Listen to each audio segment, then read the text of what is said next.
Okay, first of all, yeah, it's been a while since I posted on here, but here I am. And secondly, I haven't been too happy with the audio quality on my previous videos, so I'm going back to using onboard audio on the M50 Mark II instead of using an external microphone, because Canon cameras get a bit funny about using external microphones, so it does have an effect on the audio quality. But nonetheless, I'm back, and I kind of wanted to talk about something rather different, and that is the Duracell bunny. Now, I'm pretty sure that most people in most parts of the world know something about the Duracell bunny. It has become an absolute staple for the brand, and it has taken on many forms through its existence over the years, from toys to stop motion to CGI. Hell, in the late 2010s they even gave him a voice. However, in some countries this hasn't always been the case, as in some parts of the world the Duracell bunny is actually a bear instead. And in other parts of the world, North America, the Duracell bunny isn't in any other form, and Duracell have to subsidise because of one particular other mascot that I also want to bring into the video, and that is of course the Energizer bunny. And since then, because of so many people who are unsure as to which came first, there are so many people still to this day debating as to which is the original, the Duracell bunny or the Energizer bunny. And that's kind of the topic of this video, because I want to talk about what came first, when and how, and the legal trouble that Duracell faced because of something that Energizer did. So to get a better understanding of this scenario, we have to talk about the Duracell bunny from the beginning. So let's go all the way back to the 1970s. So as this video is to answer the question which came first, Duracell bunny or Energizer bunny, so I'll dive straight into the answer. Yes, the Duracell bunny came first. And the first ever appearance for the Duracell bunny dates back in 1973 to this commercial called Drumming Bunny. And what the commercial consists of is several pink anthropomorphic toy bunnies playing a drum, all each powered by different types of battery, and all of them eventually die during the test, which leaves one remaining still running, and that of course is Duracell. Now, there have been many other different toys or characters that have appeared in Duracell commercials, or adverts as we call them in the UK, since the Duracell bunny first appeared on our screens back in 1973, but the Duracell bunny did end up being the most reoccurring. The Duracell bunny would often make appearances once again as the drumming toy, but it then went on to take on a stop motion form. I believe it was the late 90s, I could be wrong on that, it could be a little bit earlier than that. But it wasn't until 2000 where I noticed that the Duracell bunny started to become the main mascot for the Duracell brand. The first I started to notice this was with a 2002 commercial called Race, of which the Duracell bunny and other identical bunnies challenge each other to a race, with the Duracell bunny of course running on Duracell and the other bunnies running on zinc carbon batteries. The zinc carbon batteries would be represented by a red cell, however in other countries they would instead compare it to cheaper brands, which would be represented by a black cell. Now, speaking of cheaper alkaline brands, I'm actually amazed that this one hasn't died. It looks like Duracell, but it's not Duracell. It's some off-brand from, I actually don't know where the hell it came from. In fact, Alexa, why the hell did you order this instead of Duracell? Well, because I was looking to buy some new batteries for the good boy, I ended up finding these ones for a fraction of the cost. Alexa, we have been through this multiple times. You keep ordering these cheaper alkaline batteries and they don't end up lasting very long. Trust me when I say that these ones will be just as good. Yeah, and how many times exactly have you said that?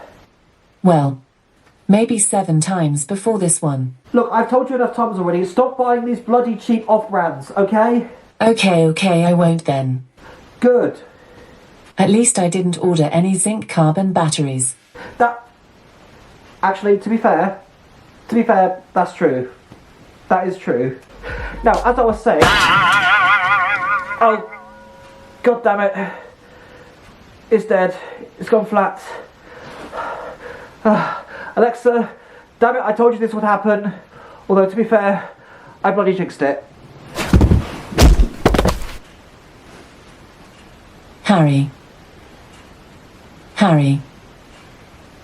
Oh dear, why did I let myself allow this to happen again? Oh wait, Turns out there was another Duracell battery here after all. Guess I better deploy the helping hands to change the battery in the good boy.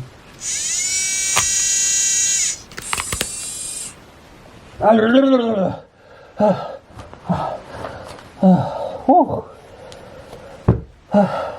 that's much better. So just position myself up a little bit better.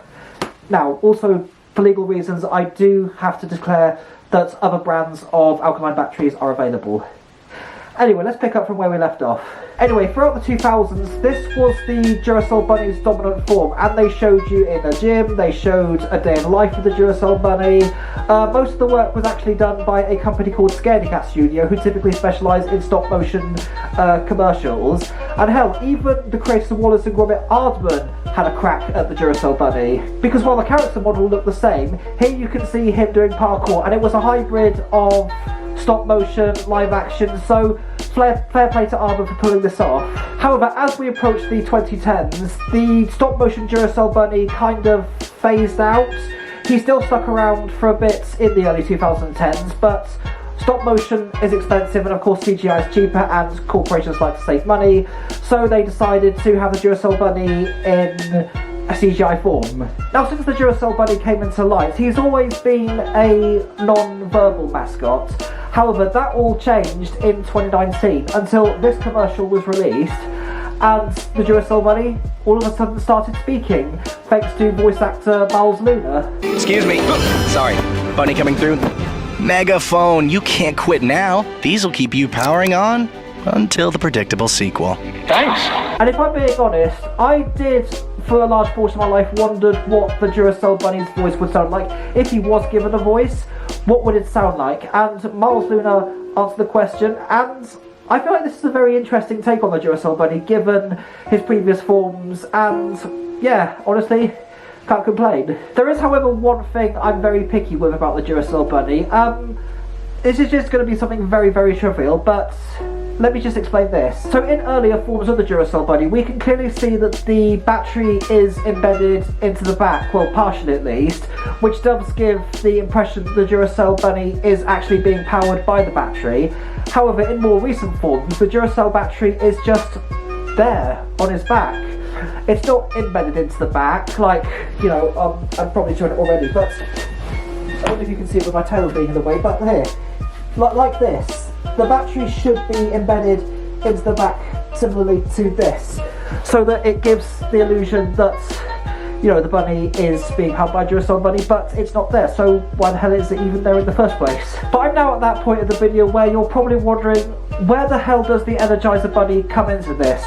Well, let's go all the way back to 1988, because 50 years after the Duracell Bunny's first appearance, Energizer would make a parody showing a completely different model, obviously so they didn't give any hints, even though it's pretty obvious what it was that they were comparing it to, and then all of a sudden this bunny comes in. And since then, the Energizer Bunny in North America has become the staple for Energizer. That is their bread and butter. That mascot has been their big selling point. Energizer in other parts of the world have a completely different mascot, where it be an anthropomorphic battery, whereas Energizer has clinged on to the Duracell Bunny because obviously it must be doing very well for them.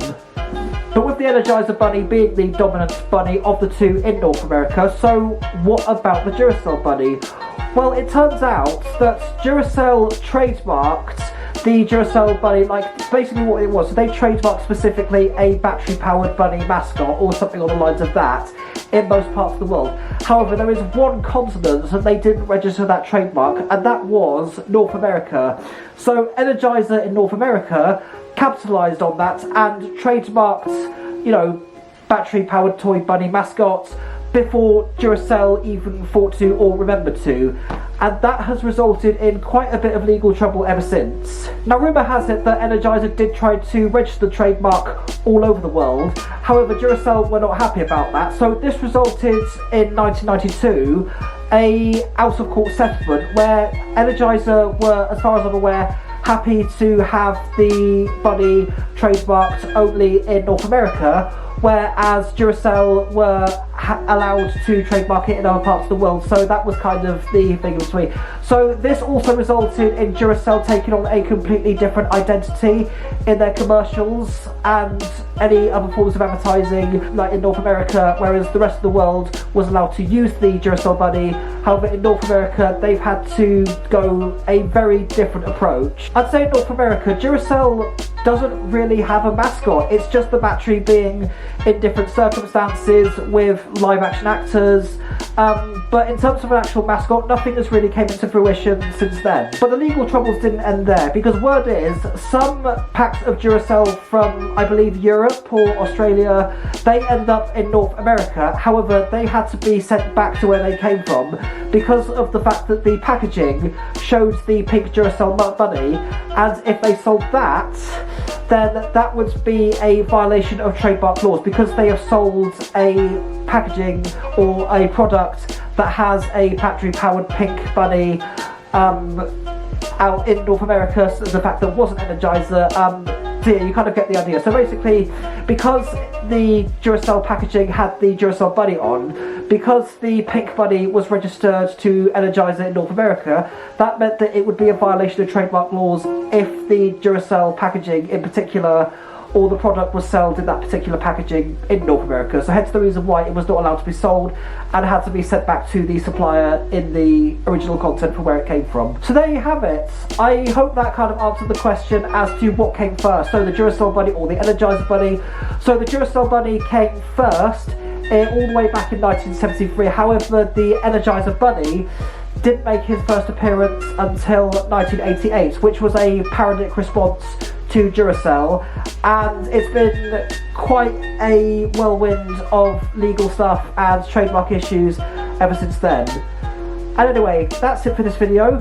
Thank you so much for watching. I'm going to make the most of my Duracell battery, and full disclaimer, other products are available.